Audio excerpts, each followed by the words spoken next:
Hello, my fellow geeks. Welcome to episode number 60. Yes, the big 60 of the Indian App Geek. My name is Vishal Mehra. Today, we are swapping the heat of India for the cool, calculated efficiency of the Nordics. If you've ever wondered why certain planes land in certain cities at certain times, our guest today is the man behind the curtain. He's essentially the international matchmaker of the skies.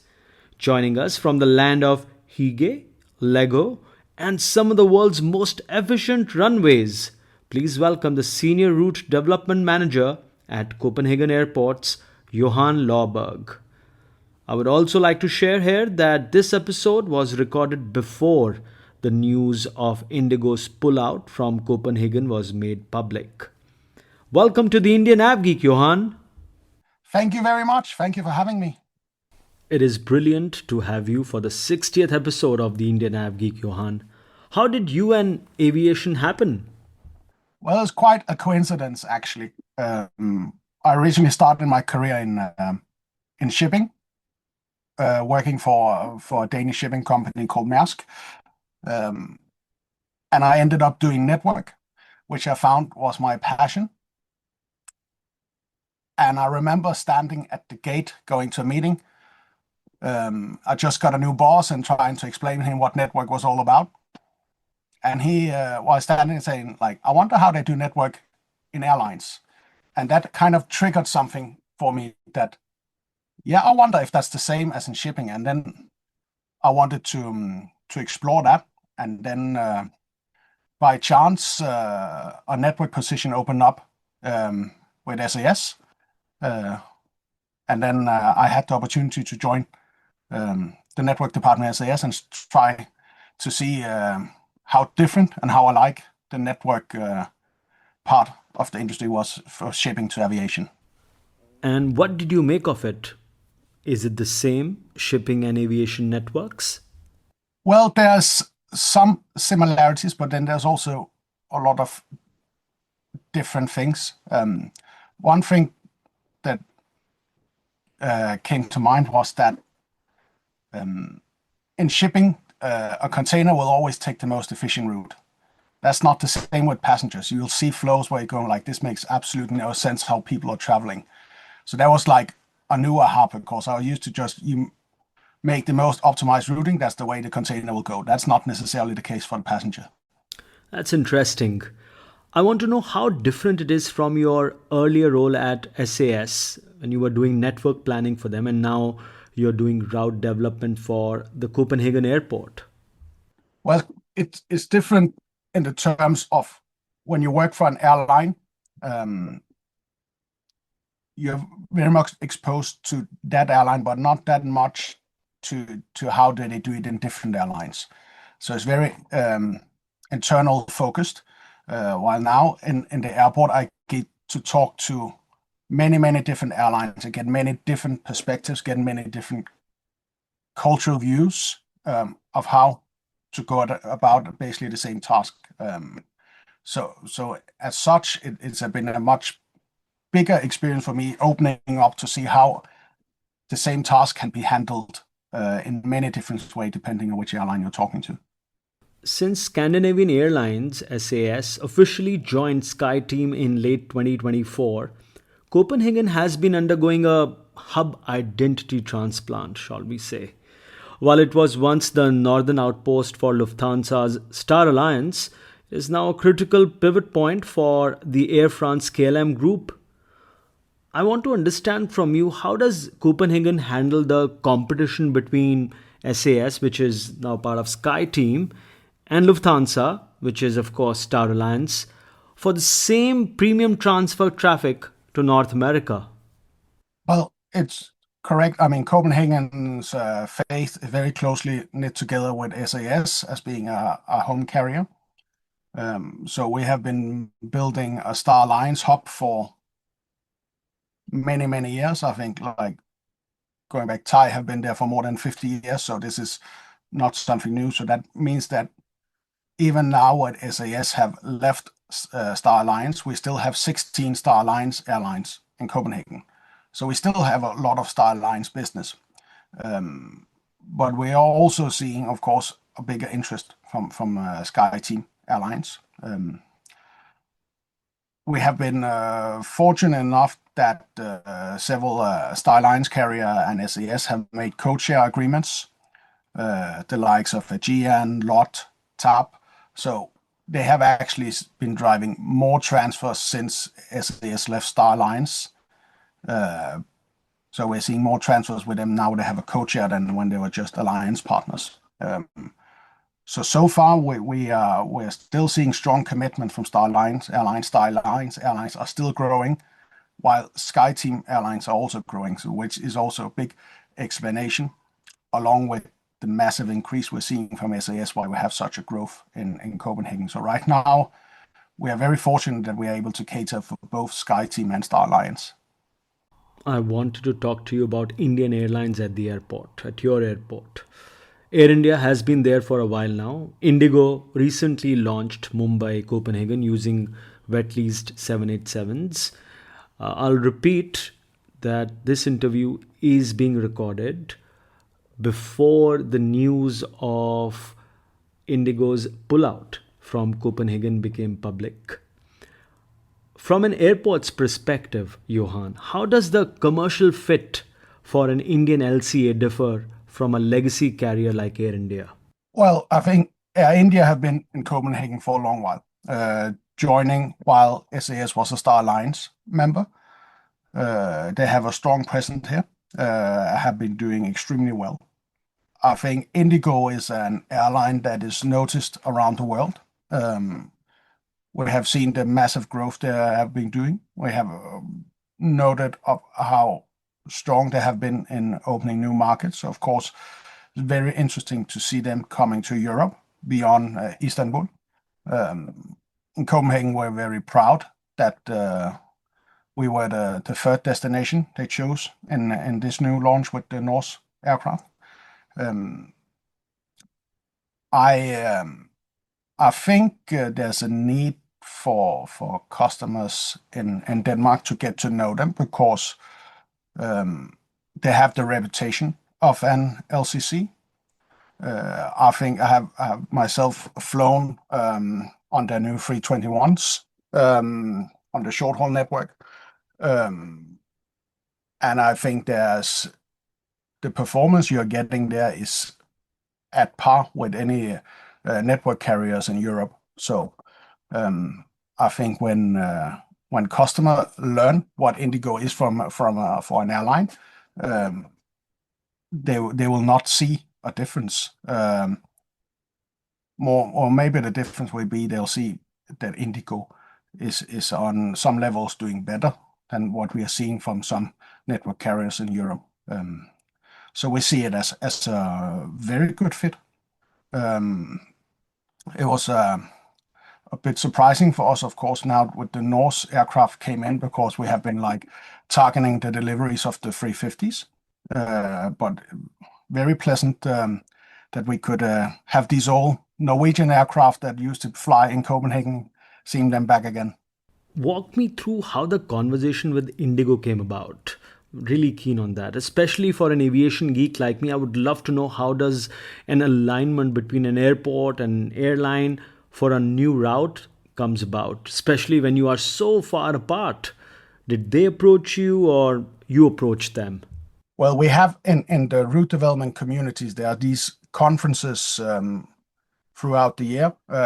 Best known are the routes conferences where you get the opportunity to have airlines network departments are flying in and all the route development department from airports across the world are joining in, and they get the opportunity to meet. So that is typically the first time that you meet somebody, have a conversation, where an airport will normally prepare some materials about the potential between the airline's home market and your airport. And then based on that, you'll continue this discussion. The aim is really for us as an airport to figure out how can we best support the airline in making their business case. So in terms of making the data available for them, making sure that they get it in a format that is easy for them to use, because as a network manager in an airline, you'll have more opportunities to look at than you have time. So it's important that we try to make it as easy and accessible for the network manager as possible. And we need to ensure that the information provided is valid. Because a worst case scenario is that if an airline launch a route and it turns out, well, there wasn't quite the potential we thought there was, and the route is then gonna fail. Because then we might have started a new route, but then you'll never see that airline in your area again. So it's very important that you get a solid business case. So no data that is oversold, but like something that we're all comfortable with, and that will deliver the good result that you can then further build on. When you approach an airline like an EasyJet or someone hybrid like IndiGo now, do you go to them with a finished plan, or is it a collaborative what if conversation? How long does it typically take from that first meeting, let's say at a routes conference that you were just referring to the first flight? Is it months or years? Well, the short answer is yes. So normally on short haul opportunity, it goes faster. But we kind of have the two traffic programs in a season where you can either make it in that traffic window, or you miss and wait to another one, then it'll get pushed a year. For long haul opportunities, it can take a long while.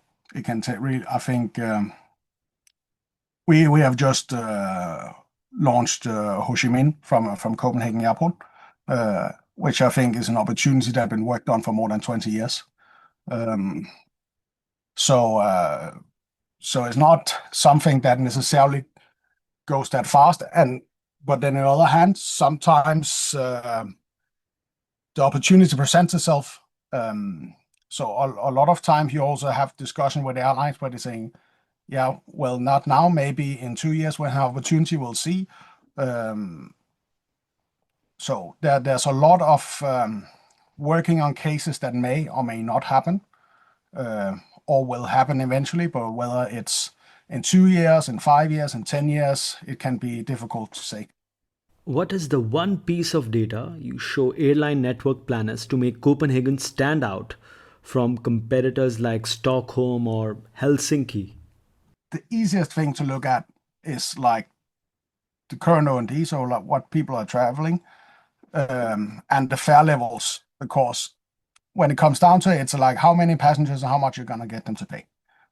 So that's one thing. But then for Copenhagen, we'll also like illustrate our catchment areas, because as with anybody, your own hometown, it's everything is a given. Of course, it's like that. But if you're from the other side of the world, there might be things you don't understand about that. So that for us, it's very much trying to illustrate that we're Copenhagen Airport, situated at the Danish capital, but where we have 15 minutes by metro to downtown Copenhagen. I think we have around 20 minutes by train to downtown Malmö, which is the third biggest city in Sweden. So get them to understand that we are actually situated right on the border between Denmark and Sweden, with a bridge connecting. So that we're attracting not only the Danish population, but also the Swedish population.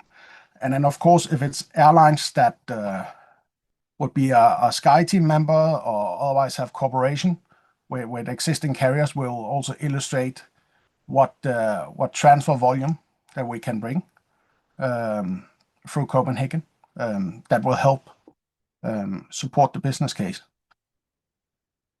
And there, in terms of our advantage compared to Stockholm, is always just showing them a map where it's quite easy to see that Copenhagen is like situated further south than Stockholm, so it's a natural gateway into Scandinavia, which is also why SAS is now focusing their hub on Copenhagen instead of doing 3 main hubs. but it can take time to show them. And we also have times where we will need to, like, if we have an airline visiting, physically take them on the train and go to Malmö so they realize that they're in the city center in no time. Because you, as a network manager, you can also be told a lot of stuff by airport that you need to sort out yourself what's actually what. So the show them, not tell them approach is often very efficient. That is a great advantage to have indeed. How do you identify a gap in the network? Are you looking at leakage? You were just talking about Malmo, people in Copenhagen driving to Hamburg or flying via Dubai to get to India. How do you prove to an airline that those passengers would switch to a direct flight?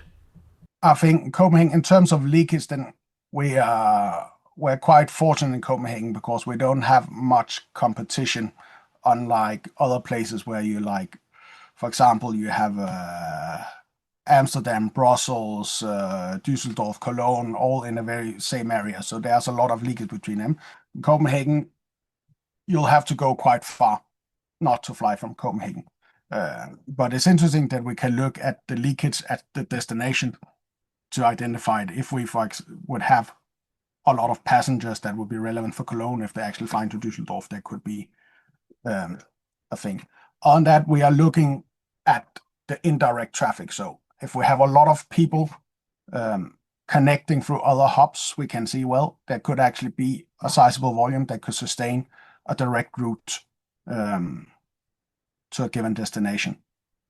And this we present to the airline where it is. So we also look at what fare levels are people paying for this connecting flight, because airlines also need to see if they can make a sustainable case with the fare levels needed to move people on a direct flight. Because if the price difference will be too big, you will still see people connecting rather than taking the direct route. Just finishing up on IndiGo, do you think there is potential between Delhi and Copenhagen on IndiGo? Asking because IndiGo has started A321XLR service from both Mumbai and Delhi to Athens. Has there been any discussions around Delhi on IndiGo? Well, I think Delhi, we already have that served with Air India. So we could look at Air India is doing very well on that. So I think we could definitely use more capacity on Delhi, but that could also be an India increasing. In terms of IndiGo, I think we would like to see more IndiGo in Copenhagen. You mentioned Delhi, but I think like Bangalore is as big as market as Mumbai, which could be very interesting to connect to Copenhagen as well. I think right now it's important to ensure that the Mumbai route gets off to a good start and IndiGo see a good performance, because that makes it much easier to build on how can we further expand. So the thing is, I can sit here as an airport to have a lot of ideas on what I believe everybody should be doing, but it's airlines deciding where they fly. It's also airlines that are taking the big financial risk. So of course, I've tried to be very humble around that. I know it's not my neck on the line for all the good ideas I have. So we'll see. But I think right now we want to ensure that IndiGo is very successful in Mumbai, and then we'll see. I think they have in a couple of years' time they'll get a lot of aircrafts, and I'll have a lot of ideas on how to fill those. Best wishes for that, Johan, when the right time comes. But the right time for many of you who are listening to the show regularly, but do not subscribe to it yet, the right time is now. Press the follow, subscribe button on your podcast app now. Back to Johan. Johan, you mentioned analyzing the commercial and operational fit. What makes an airline a bad fit for Copenhagen? Are there routes that have high demand but just don't work because of the airport's operational costs or slot constraints? If you're attracting an airline that will not have any sort of cooperation with the existing airlines in Copenhagen, there'll need to be a very big point-to-point market to make it work, unless if they have feeds at the origin, could also be a case. So that could be cases where there's not really have that big a feed, and if we don't really see an opportunity for them to cooperate of any of the airlines we have here, the threshold is higher to get the route started, because then it's only the point-to-point market they need to carry the route, which can make it challenging.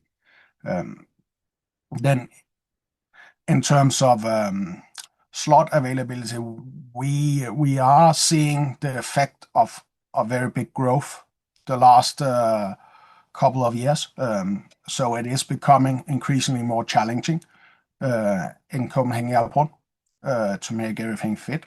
Not as much on the runway, but we need to work on becoming more efficient in check-in areas, and we are building a new baggage factory that'll be ready in beginning of 28 to increase capacity. So we have gone from a situation where everything was possible to now we need to see like how can we make ends meet. So that is indeed becoming more challenging. We have in terms of operational fit, we have a lot of airlines that have moved into these common use areas in our check-in area, where they are sharing counters with other airlines, doing a lot of automated backdrop, self check-in, in order for us to handle more passengers on less check-in counters, which is a bottleneck for us. So that's an example of airlines that are open to doing that. We have better options of getting them squeezed in a very tight program. You mentioned how you had taken some airline network planners across the bridge on the train to show them how southern Sweden is also well within your serving area and reach. In that way, Copenhagen is unique because it serves two countries, Denmark and southern Sweden. When you pitch to Air India, how much of your business case relies on the Swedish market across the bridge? Do airlines view Copenhagen as a dual nation gateway? Yeah, I think that is one of our big selling point.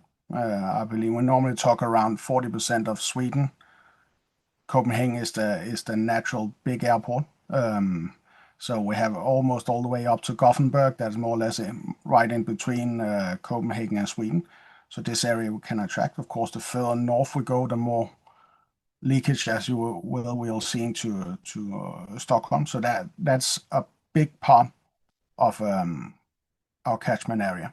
And we have in Copenhagen, we have a peculiar situation coming up as we're going to see a big change in our catchment areas in some years, because there's a tunnel being built between Denmark and Germany. So where we now have around 10.5 million people living within 4 hours of Copenhagen Airport, by 29, we're going to have around 15 million people living in 4 hours of airport. And you'll actually be able to go to Hamburg by high-speed train in 2.5 hours. Is the plan. So that's going to be a big change coming up from us. Of course, you can also say that also makes it easier for people to go to Hamburg to fly, but we still have a significantly bigger route network from Copenhagen than Hamburg. So I'm crossing my fingers it'll be more of an advantage than a disadvantage. That's great. Many airports offer incentive schemes. I've read especially about Riyadh and the incentives offered by Saudis for their big 2030 push. They are offering discounts on landing fees and marketing support for the first few years and so on and so forth. How do you balance being attractive to a new airline without giving away the airport's profitability, Johan? Well, the thing is, Copenhagen Airport, we are regulated because we are close to being a monopoly in our area. So we have a regulated agreement that is negotiated between the biggest airlines operating in Copenhagen and IATA representing the rest, and then under the Danish CIA seeing this negotiation. So that is how we negotiate the charges agreement. And within the charges agreement, there's also an incentive model, on a route incentive model. So we have everything published on our website. So there's like, the idea is that it's transparent and fair for everybody. So everybody will get like the same sort of incentive. So as such, we don't have any opportunity to do any ad hoc deals or to like make sweeten the deal for airlines. Because we need to ensure there's fair and equal competition. Johan, how is Copenhagen Bombay doing according to you in terms of load factors and yields for Indigo? Well, what we have seen, it have been doing. It started very strong. We see there's a big commitment from our side to India, and also a lot of people transferring beyond India and the IndiGo network. So that's great. We have seen a bit more delay on people traveling into Denmark, where there's the challenge that IndiGo launched this with a very short lead time. And the visa application process for Schengen visa can be quite cumbersome. So that have delayed how strong demand we saw from India into Copenhagen. But now here in December, it has really picked up. So we're quite happy to see that. And as I said, we're seeing a lot of leisure from our own catchment area using IndiGo to India, but also beyond India. Help me understand what happens 6, 9, 12 months after a route launches. Let's say if a route like Copenhagen Mumbai is seeing high load factors but low yields, what can the airport do to help the airline optimize that performance?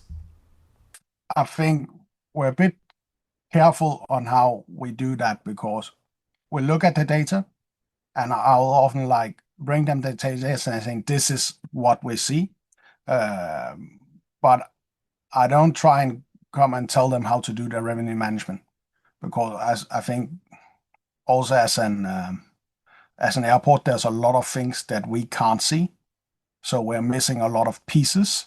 So I try to be respectful that I don't know the whole picture, and I'm fully confident that the airlines, they know what they're doing. Yeah, So what sure. I But, can but do is like present them the data, saying this is what we are seeing, and have a frank conversation, going like, well, how do you see it? Is this in line with your expectations, or would you like to see this to develop differently? Because I can also have an opinion that the yields are low, but the airline saying, well, no, this is actually according to our plan. Well, then that's it. Well, I was referring to, let's say, if sometimes you might suggest them a different flight time, changing the flight times Yeah. to have better connections, or even helping them find the right local catering guy or a ground handling partner to lower their costs. Advisory on or consulting on those fronts, just to tweak it, Well, make it better. yeah. Well, in terms of who they work with here, I will when they launch a route, I'll present them for which options there are. But I won't go into like make decision or advise, well, don't pick this ground hub, pick this ground handler or this catering firm. I think that's a negotiation between the airline and their partner. So I'll like lay out what options are there. I can have conversation if we can see that our timing doesn't match, whether it's missing a connection, or if they are like flying at a time of day where there's not that big a demand. We know different times of day where there's stronger demand. I can have that conversation with them. It could also be if they're not flying every day, going like, well, which weekdays are stronger than others. So that conversation I will have. But again, it will be like I'll present what I see, and then it's up for the airline to what they'll do with that information. Sure, sure. Let's talk about the science of the bank, right? Now, for Copenhagen to work as a hub, you need waves of flight arriving and departing together. Now, when a new airline like Indigo or Air India joins, how much of slot surgery, if I may say, that is required? If their preferred arrival misses the SAS or SkyTeam departure wave by 20 minutes, 30 minutes, do you intervene to move those slots? Or do you have to tell the airline that, that route simply won't work unless they hit a specific window, time window to make sure it all matches up? Airlines, when they have made their case, they perfectly know which connection to miss and hit. So that they know. The slot are handled by an independent slot coordinator. So we as an airport, I can't intervene. What we can have if, for example, as I mentioned before, if we could have airlines working in common use setup in a checking area, that could open up because the slot coordinator assign slot not only for the runway, but also based on check-in capacity and baggage capacity as well. So there can be something else. Well, perhaps we can do something to make operation more efficiently that will free up space. Then I can work with the airline of how can we ensure to get you on self-service solutions in the airport, which can open up. But otherwise, in terms of the slots, I can have suggestions. Well, this might be better the other, but it's a slot coordinator giving it, so that I don't really have any influence on. I recently read how Copenhagen has seen a 23% jump in transfer passengers. From your perspective, how much harder is it to sell Copenhagen to an airline that does not have a partner at the airport? Can a point to point carrier like IndiGo succeed at a hub like Copenhagen without a formal alliance? Well, yes, they can, but as I mentioned before, then if you don't have any partners not doing transfer, you need so much bigger point-to-point market to fill out the seats. So the case needs to be stronger on the point-to-point market. It's true that we have seen a big increase in transfer. This is a consequence of SAS after they left the Chapter 11 are focusing more of the routes in Copenhagen. So we're seeing the transfer share is going up in terms where the SAS is growing and becoming bigger in Copenhagen Airport, which is great because, like, except from the tunnel being built to Germany, our catchment area is what it is. So growing the transfer is a great way that we can grow our airport. But it'll definitely make it easier, especially for long haul carriers, if they can do cooperations with any of the existing airlines. The Indian diaspora in Denmark and southern Sweden is growing. How much of your business case for Air India or Indigo relies on point to point VFR versus the corporate pharmaceutical or tech corridor? Well, I think VFI is a big part, but so is the business, because as a growing diaspora in Denmark, there's also a growing business between Denmark and India. And I can say, like, for India is like I work with very different markets, but India is one of the markets where there's also a lot of political attention. So I also have close contact with embassies, both in the Danish embassy in India as well as the Indian embassy here in Denmark. That's focusing a lot on growing the connectivity between Denmark and India. But this is driven both by VFR traffic, but also by the strong business connection between the two countries. With SAS moving to SkyTeam, Copenhagen is no longer a Star Alliance fortress. How has this changed your pitch deck when talking to carriers like Delta or Korean Air, who are now alliance partners with your home carrier? Well, yes, it's a stronger argument now for when talking to airlines that are SkyTeam now, because we have a home carrier. A home carrier that's growing a lot is also a SkyTeam. So that'll definitely make it more interesting. But as I said in the beginning, we still have a lot of Star Alliance carriers. So For now, it seems at least that we're getting the best of both, because we still have Star Alliance carriers that we can talk to where our strong Star Alliance network is relevant, as well as we have SkyTeam carriers. So for now, it's been a quite fortunate situation for Copenhagen Airport. What is a win in your job, Johan? Is it the day the contract is signed or the day the water cannon salute happens for the first flight? What's the longest you have ever chased a specific airline before they finally said yes? I know you were talking about the Vietnam connection being worked on for 20 years, but that probably precedes you. The day where you see the first flight, that is, it's it's a special day. Now you made mention the water salute. We actually don't do that in Copenhagen Airport because it's fresh water, so we think that's not really aligned with sustainability agenda. So we did for IndiGo, we did these following cars instead, where IndiGo was also fully aligned that we shouldn't use fresh water for this. But I think seeing the airline there is always a special feeling. But I think it's also as much a win when you see that the route is coming back in the next traffic program. So like see that is actually succeeding, because if you have a first flight and they lose a lot of money and they're gone again, then it's a failure. So that's also in terms of how long I have waited. I have had cases where I've waited 3-4 years on, and I have cases I have set myself a deadline that right now reading 2040. So it all depends. It all depends of how big the opportunities are and what aircraft that the airline have available, and what is their overall strategy. So like if they say we're gonna focus on South America, I can pitch as much as I like, but it's probably not gonna be Copenhagen. But like we also have markets where I look at that it doesn't make sense now, but looking at GDP growth in that area, I can see, well, it could make sense of X amount of years.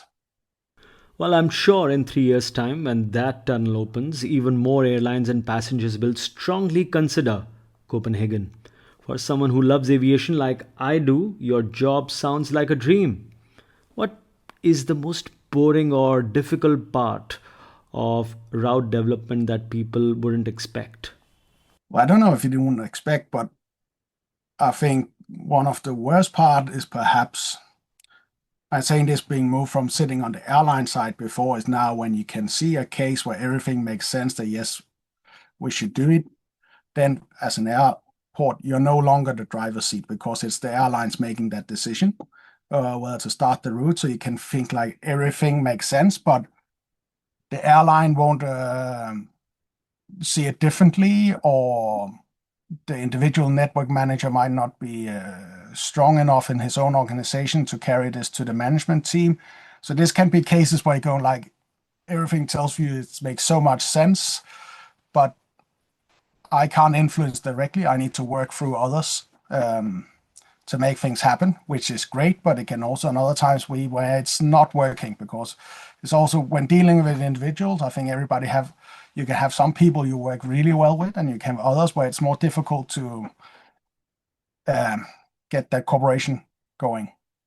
Thanks very much, Johan, for this chat. This has been wonderful. Well, thank you for having me.